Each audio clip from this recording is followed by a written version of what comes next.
Hi, Davi here, and today we have a new episode in the art session series. And today we're going to be doing a voiceover of this sketch I did. Now, I did go for a more rougher brush, like an oil brush. I did make some edits to it to make it more like, I think I simply increased the size a bit of the texture. And I do recommend you go to your texture section of whatever brush you're using, assuming it has texture, and just change the scale of it, right? Because I think it's gonna change, because it depends on the size of your canvas as well.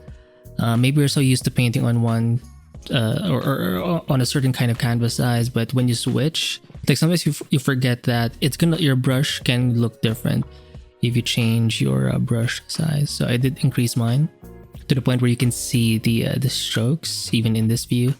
And I also made a change recently. I'm not saying this is permanent, but now I paint on like a 1920 by 2560, I think. So it's in like portrait mode, and it fills up my whole screen if I wanted to. By the way, I only have like a 1920 by 1080 like screen, so that to me that's kind of big. Like the size is already big, so yeah. So I'm also painting this in grayscale. For this whole batch, I'm just doing like black and white or grayscale types of painting. Super easy.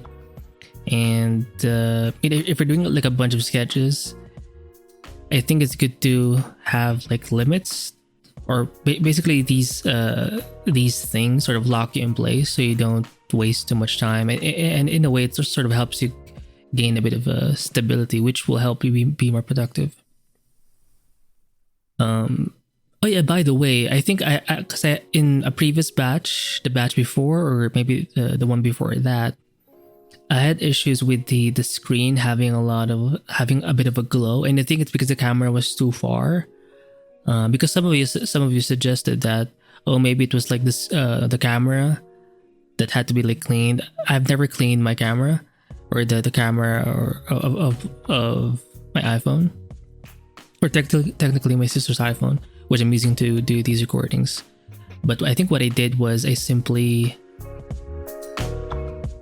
I think I had to adjust the exposure when I was in that view. But you know, for this set of recordings, I actually did not adjust the exposure, because usually what I did was I think I lowered it to like -1 or something.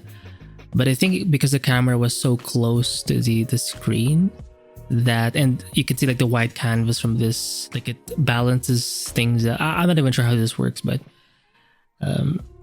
I like how the video turned out. I'll say that for all of these videos, for this batch anyway. Also, if you look at the brush strokes, you can see the brush spacing. I know not everyone is into that, but for me, I think it adds a bit of like charm, right? And it adds a bit of like teeth as well. It makes your work look a little more gritty, aside from the actual textures, which you can add. Just increasing that brush spacing, especially if it's like if a brush can be somewhat opaque, I think it's gonna look really good. And I think I tried to draw a gun or something, but it didn't work out as well. And by the way, when I'm doing these sorts of paintings, sketches, I don't know what I'm gonna do. I just sort of follow what's like I make random strokes and I see what I can make from those random strokes. It can be sort of a daunting, or sometimes I get nervous when I do this. I'm only nervous because I'm recording, right? So that's pretty much where most of the anxiety comes from. But aside from that, maybe I feel a little bit of anxiety only because I don't know what I'm trying to do. Like, because the thing I make in the end is something that I would have never have thought of. Like, I don't start these paintings or these sketches having something specific in mind. You can do that, sure. But what I'm saying is whenever I do these types, it's more just random, just stuff. I'm just following where my strokes go. It's good to just focus on, like, for example, keeping momentum. So instead of being in this space of analysis paralysis, just focus on adding the next brush stroke, because when you make a stroke, it's not like it's permanent. You can always paint over it, and that's one of the benefits of doing things digitally. You can always paint over your mistakes. You can make adjustments. You can add things, subtract things, and you can even use layers. But for me, I think when you're doing these types of quicker concept sketches. I think painting directly in one layer as well, it's just a lot of fun, and it helps you be more bold, right? And it helps you see things a lot quicker, because you're not lost in like, oh, which layer am I supposed to like work on right now? Like, you don't even think that it's about what's the dark or what's light, thinking in terms of like values. Also thinking in terms of like the composition, the silhouette, the shapes. Like, you can see everything and you can do everything in this sort of approach. And if you want, let's say you have like a nice sketch and you're kind of into what you just did, then you can invest more time. You can open up a new file, bring that quick sketch in, and you can invest more of your artistic digital prowess and use that onto that sketch that you like. So you can always have that sort of mindset that it doesn't have to be perfect right now. It doesn't have to be super polished right now. It just has to be there. Then if I decide to double down, triple down, I can do that. But I can only do that if I have something there to work on. So I think having that mindset, knowing at least that concept in the back of your mind, helps you. I know it helps me sketch, because I know it's not like the final thing. And I also know for me, because I do record it, so I know it for YouTube. So it's not always about the finished thing for me. It's about the process of making art, of learning. And I think this is sort of a thing that a lot of, well, because people do art for all sorts of reasons. People in the art community, having a portfolio oftentimes is recommended, only because when you apply for an art job, you need to like meet like a set of standards, right? Or when you're trying to go for a gallery, you need some body of work to show, right? Or you need to have some kind of brand that people can associate with. So, but when you're doing, let's say, YouTube or TikTok or content, it's not really like, it can be that, let's say you're doing, if you have like an art station, Instagram, sure. But I think because social media is such a different sort of space, I think it has allowed artists to show more of like their process, their thinking. And I think it's kind of outdated to think about finished work all the time, because this may be odd to you, but to me, this is in a way finished work. I'm not referring to the sketch. It's this video. It's the compilation of my thoughts, the sketch, the video, the editing. Like, this is the output. This is the experience that I'm trying to share. This is like my YouTube channel, in a way, is my portfolio. And I think a lot of artists have an issue with that, because you always associate like you automatically, well, not you specifically, but I do see it, like it's so outdated, but like it's almost as if you don't live in the real world, or this new change world. Because this has given me, not just me, but a lot of artists, opportunity to just share. Like, you can have a following by just sharing what you've learned. And these people aren't even that, or these artists aren't like super pros. Oftentimes they're like beginners, but because they have the passion, they have the curiosity, they have the consistency as well. Like, they're not quitting. They're able to build like a brand, a following, and it just works. And that's their body of work. But always thinking that you have to have like a finished thing. I mean, I'm not saying don't do that. If you can do that and you have that, that's good. But limiting yourself to, or judging your success by just that constantly, it's kind of outdated. And to me, you're kind of low IQ. I feel like I'm trying to point to someone, but it's a collective sort of energy that I feel like it just doesn't feel like it's of this time. Like, do you not have the internet? And I think because I'm very happy because I get to shine in this space. I get to just talk and sketch. Because imagine if I had to like work for, let's say I wanted to be like a concept artist. I actually wanted to be a concept artist only because that was like a job. And I think Feng Zhu and these types of people, they popularized it to the point where you can, I thought of it as a possible legitimate career, which it is. But during those times, I did not think of being like for example, doing YouTube. Being like sort of outside the field of, say, like illustration or concept art. I just wanted to like paint random stuff, and being like an independent sort of artist. I think that was really attractive to me, or that came to me after that whole thing.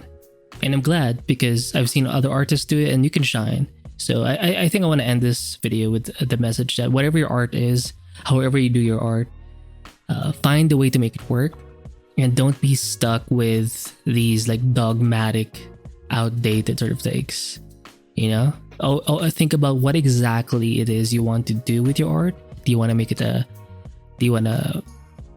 it make money for you? Because for me, when I do art, I want to make it profitable so that I can keep doing these weird sketches of mine, and that's it. So meaning, I am thinking about art, but I'm also thinking about monetization and stuff like that. So, and because of that, I do treat my content creation as something that's serious. Seriously, which is something I think I'm gonna go overboard here. I usually try to go for like 10 minutes in terms of like talking, but there are artists drama. I just like, if you're a creative person or an artist and you want to eat, do what you have to do to make that money, with your art, right? Not everyone has the luxury to be able to, because there's something I despise in the art community. I know that not everyone thinks this way, but I know you know what I mean. It's the idea of like, it's the super emotional, like, to the point where it's almost as if they don't know how money works. Like, people have to eat. So when you not discourage, but when you judge people for example, let's say you're trying to sell a course, when you try to call out people who, let's say an artist who sells tutorials or courses or whatever, like, do you want artists to starve? Like, there's already a negative stereotype that we're collectively poor. It's changing now because of the internet. Why are we not taking advantage of the internet? You know what I mean? Like, it's so outdated. Like, the major skill a lot of creative types artists have, the missing skill is that business sort of acumen. We have that now. We have the opportunity, and the education is there. So I've noticed that a lot of these people are kind of old as well. Not to shit on the old folk, but my God, when you're trying to like, put yourself out there, build a brand, sometimes they'll even dislike social media. Like, some people want to build a brand. Some people want to build a following. It's not bad to learn how to use the platform. For example, some use TikTok, Instagram, Twitter, or X. I like using YouTube as well. It's sort of my main thing. So you have to expect that artists who do want to take it seriously, like, it's not just about like the emotional stuff. Oh, like, you're losing the touch of the heart and the soul of I don't even know how to properly explain it, but it's this like uber emotional, like, oh, like you're losing soul when you like follow or like the algorithm, or when you're trying to adjust your content to sort of match the platform. Like, you're just thinking, like, it's not that deep, in that people want to adapt, people want to survive, people want to eat, people want to succeed, people want to thrive. How can you do that when you're just in this super emotional artist mode where, oh, it's about the soul, it's about being able to express myself? I mean, this is such low IQ things in this economy. By the way, ladies and gentlemen, everything is being taken over. Now, I won't dive deep, but if you know, everything is being taken the fuck over. Like, the drones will come to your house and, shooting the head. Because everyone knows, like, the algorithm knows that you are aware. So it's either they kill most of us or they simply elevate the ones who are pro them. So regardless of the path they take, there will always be like this huge gap. So in this new world order, right? Do we really, as creatives, as artists, do we have time to live in like, oh, it's about the emotion, or you're losing emotion when you're right? Like follow the or subscribe to the algorithm. Like people are trying to adapt. People want to eat. You know, it's great that you have like your own stream of income, but not everyone has your specific stream or streams of income, right?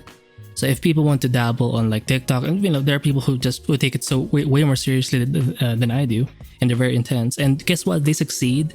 So kudos to them. Then let them do it. They're a reflection of the modern creative. It's not just that there are many kinds, but that's the thing. In this day and age, there are many kinds. So don't be, if you feel like you're doing something different and you're kind of the odd one out in a way, and you feel like you're not like one of these, like you're more adapted to this time, then go for it. Don't waste time. And don't let these voices or these outdated voices sort of get to you. So listen to me instead, or listen to yourself, primarily. So I think I've rambled enough, and yeah, that's it for this episode. Buy my brushes, links below. Subscribe as well. And DC, is it that bad? Like Jesus fucking Christ. Anyway, I'll see you in the next episode. Bye. Sorry for the rant.